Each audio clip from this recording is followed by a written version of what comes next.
Selamat pagi Bapa, kami mengucap syukur buat kasih setiamu, buat sifatmu yang setia pada perjanjianmu.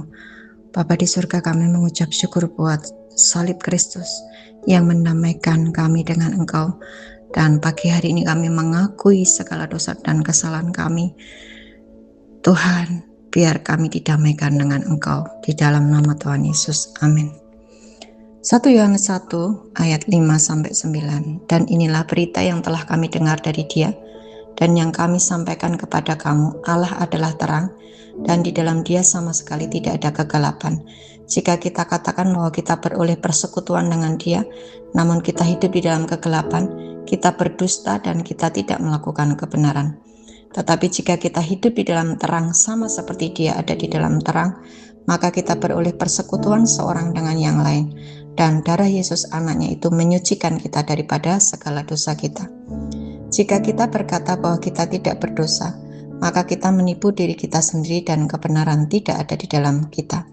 Jika kita mengaku dosa kita, maka Ia adalah setia dan adil sehingga Ia akan mengampuni segala dosa kita dan menyucikan kita dari segala kejahatan.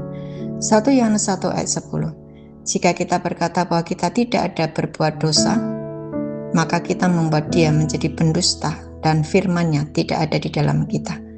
Ketika Yesus mati di atas kayu salib, secara hukum Allah mendamaikan manusia kembali dengannya.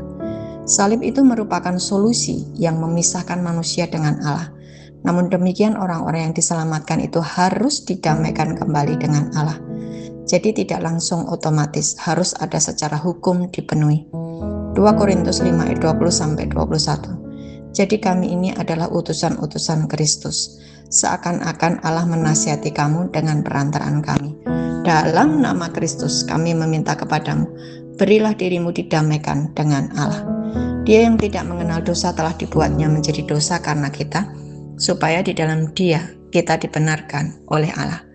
Allah itu setia dan adil. Setia berbicara memegang teguh perjanjian yang dibuatnya. Dia akan menepati janji yang telah Dia buat bersama kita melalui darah dan tubuh Tuhan Yesus. Perjanjian ini bersifat hukum. Ini artinya Dia bertindak adil. Itulah kenapa kita diberi baju sirah keadilan.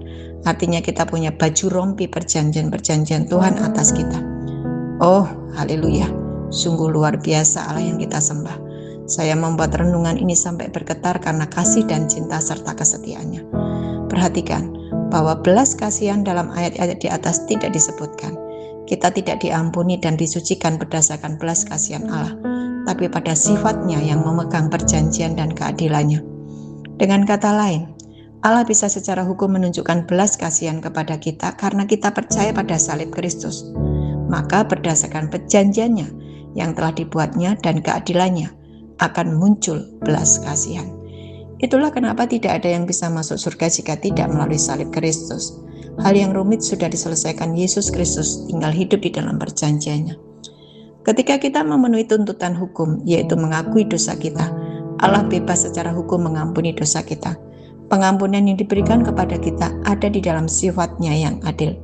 Salib Kristus memberikan hak yang legal kepada Bapa untuk mengampuni dan menyucikan kita.